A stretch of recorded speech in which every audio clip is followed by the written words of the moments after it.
한병수 목사입니다. 오늘은 시편 31편을 가지고 함께 말씀을 보며 큐티하도록 하겠습니다. 1절을 한번 보십시오. 여호와여 내가 주께 피하오니 나를 영원히 부끄럽게 하지 마시고 주의 공의로 나를 건지소서. 저는 이 구절에서 영원한 부끄러움이 생길 수도 있구나. 그 영원한 부끄러움을 해결하는 유일한 비결은 주님께 피하는 것이구나. 그런데 주님께 피하는 구체적인 방식은 하나님의 공의로 말미암아 내가 건짐을 받아야 되는구나 라는 것을 확인할 수 있습니다. 여기에서 주님의 공의는 아마 그리스도 예수로 말미암은 또 다른 의, 그것이 아닐까 싶습니다. 죄의 홍수에서 건짐바 된 그런 축복은 오직 그리스도 예수의 공의로 말미암아 주어지는 것이고, 그 일을 통해서 우리는 영원한 부끄러움 당하지 않게 된다는 것이죠. 태초에 아담과 하와가 하나님 앞에 범죄하고 벌거벗은 그 부끄러움을 태초부터 느끼기 시작했는데요. 그것은 일시적인 거였지만 하나님 앞에서는 이제 영원한 그 부끄러움이라고 볼 수 있는데, 그것을 하나님께서 끝내주시겠다. 우리가 이 세상에서 잘못한 거 덮어지면 잠깐 그 부끄러움을 가릴 수는 있지만 하나님 앞에서의 그 영원한 수치는 해결되지 않습니다. 우리가 주님께 피하는 것, 주께서 친히 마련하신 방법으로 그리스도 예수에게 피하는 것, 그것만이 유일한 해결책이다 라는 것을 확인할 수 있겠습니다. 2절에 보면요, 내게 귀를 기울여 속히 건지시고 내게 견고한 바위와 구원하는 산성이 되소서. 이 세상의 그 어떤 것도 우리를 지탱할 든든한 바위가 되지 못합니다. 우리를 지켜주시는 구원하는 산성 아무데도 없습니다. 정말 우리가 살아가는 인생의 토대, 우리를 지키고 보호하는 유일한 방벽, 산성은 하나님 자신이다 라는 점을 강조하고 있죠. 3절에 주는 나의 반석 산성이시다. 그러므로 주의 이름을 생각하셔서 나를 인도하시고 지도하소서. 시인은 하나님의 이름을 잘 알았던 것 같아요. 그 이름의 대표적인 것 중에 두 개가 반석과 산성, 우리의 모든 존재의 기반이 되는 든든한 토대로서 반석, 그리고 우리의 모든 적수로부터, 원수로부터 지켜주는 산성, 주님의 이름이라는 겁니다. 이런 주님의 이름을 알고 있는 시인은 주님의 이름을 생각하셔서 나를 인도도 하시고 지도도 해주십시오 라고 말합니다. 우리가 하나님의 이름을 잘 알 때 인생의 다양한 국면에서 하나님의 이름을 기억하사 나를 어떻게 해주십시오 라고 기도할 수 있겠죠. 기도법, 하나님의 이름 중심적인 기도법, 이것을 시인에게서 저는 배웁니다. 4절에는 그들이 나를 위하여 비밀이 친 그물에서 빼내소서, 주는 나의 산성이니이다. 여러분, 비밀이 친 그물은 내가 스스로 발견할 수 없다는 것입니다. 발견할 수 없기 때문에 피할 수도 없다는 것이죠. 그런데 하나님께서는 아무리 우리에게는 비밀하게 친 그물이라 할지라도 하나님은 그것을 다 알고 계시고 얼마든지 우리를 지키고 보호하실 수 있는 나의 산성이 되신다 라고 시인은 고백하죠. 5절 보십시오. 내가 나의 영을 주의 손에 부탁합니다. 진리의 하나님 여호와여 나를 속량하셨나이다. 저는 이 대목에서 나의 영을 주님께 부탁한다, 이게 도대체 어떤 의미일까? 또 어떻게 가능할까? 기독교 역사에서 믿음의 선배들을 보면요, 자기의 모든 인생을 마감하는 임종의 순간에 이런 고백을 합니다. 주님, 저의 영혼을 주님의 손에 의탁하나이다. 주님께서도 그러셨죠. 이제 모든 것을 다 이루었다. 내 영혼을 주께 의탁하나이다. 자, 이런 말씀이 기독교의 아주 중요한 신앙의 한 부분을 차지하는데, 시인은 보면은 이미 구약에서도 이런 표현을 사용하고 있다는 것이죠. 여러분, 우리의 영혼은 그 누구에게도 맡길 수 없습니다. 나 자신의 손에도 맡길 수 없습니다. 나와 친구, 이웃, 부모, 그리고 심지어 배우자까지도 내 영혼을 맡길 수는 없습니다. 우리의 영혼을 의탁할 수 있는 유일한 대상은 하나님뿐이다. 그 하나님께 내 영혼을 맡긴다는 것, 굉장히 중요한 신앙입니다. 만약에 우리가 우리의 영혼을 하나님의 손에 맡겼다면 우리의 삶에 어떤 변화가 생길까요?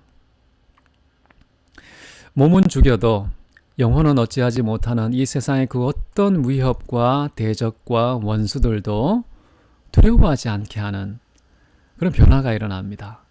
그럼 이 세상에서 참 담대하게 살 수 있겠죠. 그 담대한 인생의 배후에는 어떤 비결이 있는가? 나의 영혼을 주님의 손에 의탁하는 것. 그것이 정말 용감한 두려움이 없는 인생을 살아가는 비결이다 라는 것이죠. 내가 허탄한 거짓을 숭상하는 자들을 미워하고 여호와를 의지하나이다. 그때에도 허탄한 거짓을 숭상하는 자들이 많습니다. 숭상하다는 말이 무슨 말일까요?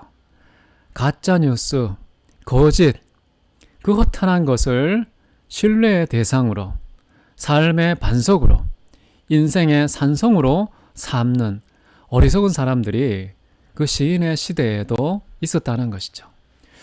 오늘날에도 그런 것 같아요. 거짓을 먹고 사는 것이죠. 마치 거짓이 없어지면 내가 쏟아붓고 싶은 그 증오의 대상, 그 증오의 근거가 사라질 것 같아서 그 가짜뉴스를 악착같이 붙잡고 진짜 진실이기를 스스로 쇠뇌하면서 그 가짜뉴스 먹고 사는 사람들 참 많은 것 같아요. 이 시대에도 허탄한 그 거짓을 숭앙하는 언론들도 많고 정치인도 많고 심지어 종교인도 상당히 많습니다. 슬픈 일이죠. 7절에 이렇게 말합니다. 내가 주의 인자심을 기뻐하며 즐거워할 것은 주께서 나의 고난을 보시고 환난 중에 있는 내 영혼을 아셨다. 내 영혼을 알고 있는 분은 하나님밖에 없습니다. 특별히 고난 속에 있을 때에는 참으로 더 큰 고통과 괴로움이 우리의 영혼을 짓누르고 있는데 그 사실을 아는 사람은요, 며느리도 모르고 남편과 아내도 모르고 자식도 부모도 잘 모릅니다. 우리의 영혼을 짓누르는 가장 심각한 환난과 그 고난, 그것을 한순간도 눈길을 돌리지 않고 응시하고 관찰하시는 분, 내 영혼을 가장 잘 아시는 그분, 여러분 그분이 우리의 유일한 희망입니다. 그렇기 때문에 주님께서 그 긍휼과 자비를 베푸시는, 특별히 환난과 고난 가운데 있는 내 영혼에게 베푸시는 그 긍휼과 자비와 인자하심, 이것을 즐거워하는 사람, 그것이 내 인생의 희망이라는 사실을 느끼고 누리는 사람, 시인은 그런 걸 누렸다라는 생각이 듭니다. 돈 많고 배부르고 승진한 그런 것을 누리지 않고 하나님의 인자하심, 그것을 날마다 맛보고 누리는 그런 인생 얼마나 행복할까요? 8절입니다. 나를 원수의 수중에 가두지 아니하셨고 내 발을 넓은 곳에 세우셨나이다. 사방으로 원수들이 우겨싸고 있다 할지라도요, 나는 하나님이 반석이시고 산성이 되시기 때문에 결코 그들의 수중에 들어가지 않는 겁니다. 대단히 넓은 온 우주, 하나님이라고 하는 세상보다 더 크신 분 안에 그 넓은 곳에 서 있다는 것. 여호와여, 내가 고통 중에 있사오니 내게 은혜를 베푸소서. 내가 근심 때문에 눈과 영혼과 몸이 쇠하였나이다. 자, 근심의 파괴력 대단하죠. 우리의 눈과 영혼과 몸이 그것으로 말미암아 쇠약할 수밖에 없다는 것이죠. 이런 마음에 근심하지 마십시오. 그럼에도 불구하고 나에게 강압적으로 침투한, 나를 차지한 그 근심과 고통이 있습니다. 그때마다 모든 근심 주께 맡기고 그 모든 것을 해결하시고 우리에게 근심 대신 기쁨을 주시는 하나님께 나아가서 그분의 은혜를 누리시기 바랍니다. 시인은 참 슬픈 얘기를 합니다. 내 일생을 슬픔으로 보내고 있다. 나의 연수를 탄식으로 보내고 있다. 이유가 무엇일까? 내 기력이 내 죄악 때문에 약해졌기 때문이다. 내 뼈가 내 죄악 때문에 쇠하였기 때문이다. 여러분, 일평생 슬픔으로 보내고요. 매년마다 탄식이 365일을 다 차지하는 그런 불행하고 슬프고 안타까운 인생의 배후에 어떤 원흉이 있다는 것입니까? 나의 죄악. 그럼 죄라는 것이 이렇게 무섭습니다. 우리의 기력을 다 빼앗아 하죠. 내 모든 뼈가 쇠하여서 힘을 쓸 수가 없는 그런 무기력과 연약함, 진짜 우리가 무기력하게 되는 그 원인은 바로 우리의 죄악이라는 것입니다. 이 죄악이 해결되지 않으면요, 평생 슬픔으로 산다. 날마다 또 다른 탄식이 나를 기다리고 있다 라는 것이죠. 내가 모든 대적들 때문에 욕을 당하고 이웃에게서 심히 당하니 내 친구가 놀라고 길에서 보는 자가 나를 피하였나이다. 정말 모든 대적들, 모든 이웃들, 모든 친구들, 심지어 그냥 아무런 상관도 없이 지나가는 사람들, 그런 사람들에게서도 욕을 당하고 수치와 능욕을 당하고 있는, 정말 슬픔으로 일평생을 보내는 그 안타까운 그런 인생의 구체적인 모습을 11절에서 말하고 있죠. 내가 잊어버린 바 됨이 죽은 자를 마음에 두지 아니함 같고 깨진 그릇과 같습니다. 얼마나 부차합니까? 잊혀진 자, 가장 슬픈 자 아닙니까? 대부분의 사람들은 잊혀지게 않기 위해서 발버둥을 치면서 모든 존재의 흔적을 남기고 내가 여기 살아있어, 나를 인정해주고 기억해주고 나를 주목해주는 것을 소원하는 이런 시대에 정말 시인의 아픔을 절절히 다가오는 것 같습니다. 잊혀진 사람처럼, 깨진 그릇처럼 쓰레기가 되고 사람들의 눈살을 찌푸리게 만들고 심지어 그런 눈살에 대한 관심사조차 주지 않는 망각의 대상이 된다는 거, 참 슬픈 일 같아요. 13절입니다. 내가 무리의 비방을 들으며 사방이 두려움으로 감쌌나이다. 그들이 나를 치려고 함께 의논할 때에 내 생명을 빼앗기로 꾀하였나이다. 무리들의 비방, 사방에 우겨싸는 두려움, 심지어 나의 생명을 빼앗기로 온 세상이 결정하는 이 끔찍한 상황, 마치 예수님을 보는 것 같지 않습니까? 온 세상이, 정치, 경제, 사회, 문화, 시민 모두가 다 예수님은 죽여 마땅해 십자가에 못 박아라. 자, 이런 죽음의 두려움이 사방을 엄습했던 그 예수님처럼 어쩌면 우리 중 누군가는 그런 예수님의 두려움, 공포, 모든 사람으로부터 능욕을 당하는 그런 현장에 지금 서 있는 분도 계실지 모르겠습니다. 여러분, 그때마다 우리 주님의 고통 생각하면 좋겠습니다. 14절인데요. 여호와여, 그려하여도 나는 주께 의지합니다. 말하기를 주는 내 하나님이시기 때문이죠 라는 것이죠. 진짜 모든 원수, 모든 이웃, 모든 친구, 모든 길거리 있는 사람조차 나를 죽이려고 꾀하는 그런 상황 속에서도요, 그러하여도 주님 의지합니다. 주님은 내 하나님이시잖아요. 자, 이런 믿음, 인생이 끝나버릴 듯한 슬픔이 평생을 삼켜버리고 탄식이 내 모든 새로운 해를 지배하고 통치하는 그런 끔찍한 인생, 그럼에도 불구하고 우리 영혼의 유일한 숨통, 내 인생의 유일한 해방구는 주님이 내 하나님이시니까요 라는 고백입니다. 나의 앞날이 주의 손에 있사오니 내 모든 원수들과 나를 핍박하는 자들의 손에서 나를 건져 주십시오. 인생이요, 하나님의 손에 있다는 겁니다. 온 세상이 내 생명을 빼앗기로 결의를 하고 온 세상이 이제 나는 십자가에 못 박혀 죽어야 된다 라고 결의할지라도, 그렇다고 해서 내 인생이 그것에 의해서 좌우되는 게 아니라는 거예요. 내 인생, 내 앞길, 나의 모든 미래는 하나님의 손에 있다는 것, 여러분 믿으시기 바랍니다.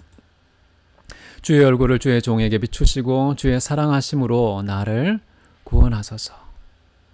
우리를 구원하는 것은 내가 잘났기 때문이 아니라요, 오직 주께서 나를 아무런 이유도 없이 사랑하기 때문에 구원해 주신다. 자, 주님의 사랑에 호소하는 시인. 이 세상이 아니라, 나의 업적이나 나의 자질이 아니라 그냥 사랑을 주시는, 값없이 아들의 생명도 우리에게 내어주신 아버지 하나님의 그 무한한 사랑의 근거에서 나를 구원해 주십시오 라고 기도하는 것, 우리의 기도가 되어야지 않겠습니까? 여호와여, 내가 주를 불렀사오니 나를 부끄럽게 하지 마시고 악인들을 부끄럽게 하사 스올에서 잠잠하게 하소서. 마치 마지막 심판을 보는 것 같습니다. 비록 이 땅에서는 우리가 능욕을 당하고 부끄러움을 당하고, 그러나 주님 때문에 우리를 부르셔서 영원히 부끄럽게 되지 않도록, 오히려 악인들이 영원한 소홀에서 영원한 부끄러움을 당하게 된다는 이 종말론적 신앙을 가지고 있는 것을 볼 수 있죠. 교만하고 완악한 말로 무례히 의인을 치는 거짓 입술이 말 못하는 자 되게 하소서. 마지막입니다. 주를 두려워하는 자를 위하여 쌓아두신 은혜, 곧 주께 피하는 자를 위하여 인생 앞에 베푸신 은혜가 어찌 그리 큰지요. 여러분, 이 세상이 나의 생명을 빼앗기로 결단을 할지라도, 정치, 경제, 사회, 문화, 교육, 심지어 친지들, 가족들, 내게 가장 가까운 사람도 나에게 사형 선고 내렸다고 할지라도요, 우리가 진짜 두려워해야 할 대상은 누구인가? 이 세상이 아니라는 겁니다. 하나님을 두려워하는 자가 되십시오. 근데 신기하게도요, 하나님을 두려워하는 자에게 하나님께서 하늘에 쌓아두신 은혜 있다는 것입니다. 주께 피하는 자를 위해서 인생 앞에 베푸신 은혜가 있다는 것입니다. 근데 이 시인은요, 그 은혜의 분량이 얼마나 큰지 이 탄성을 지르면서 측량할 수 없음, 얼마나 큰지 그냥 감탄사로 그 크기를 표현할 수밖에 없는 그 은혜를 알고 인지하고 그것을 소망하고 있다는 거예요. 하나님을 두려워하고 그런 두려워하는 인생을 위해서 예비하신 그 쌓아두신 그 무한대의 은혜, 그것을 기대하는 하나님의 사람이 될 때에 여러분 이 세상에서 승리할 수 있습니다. 뒷부분 좀 있지만은 여기까지 하겠습니다. 여러분, 하나님을 경외하는 자, 정말 하나님의 공의를 마지막 순간까지 기대하는 자, 그런 인생이 승리하는 인생이고 영원한 부끄러움 당하지 않는 그런 인생이 된다는 사실. 그런 여러분, 하나님께 우리의 영혼을 의탁해야 되지 않겠습니까? 이 세상의 모든 것 다 무너지는 아주 심각한 헤어나올 수 없는 그런 절망의 늪에, 웅덩이에 빠진다고 할지라도 우리 영혼을 이렇게 건져주시는 분이 있다는 것, 이것이 인생의 숨통입니다. 희망입니다. 유일한 해방구가 된다는 사실 믿고 오늘도 아무리 답답하고 힘드셔도요, 주님 때문에 기뻐하고 감사하는 저와 여러분 되시기를 바랍니다. 감사합니다.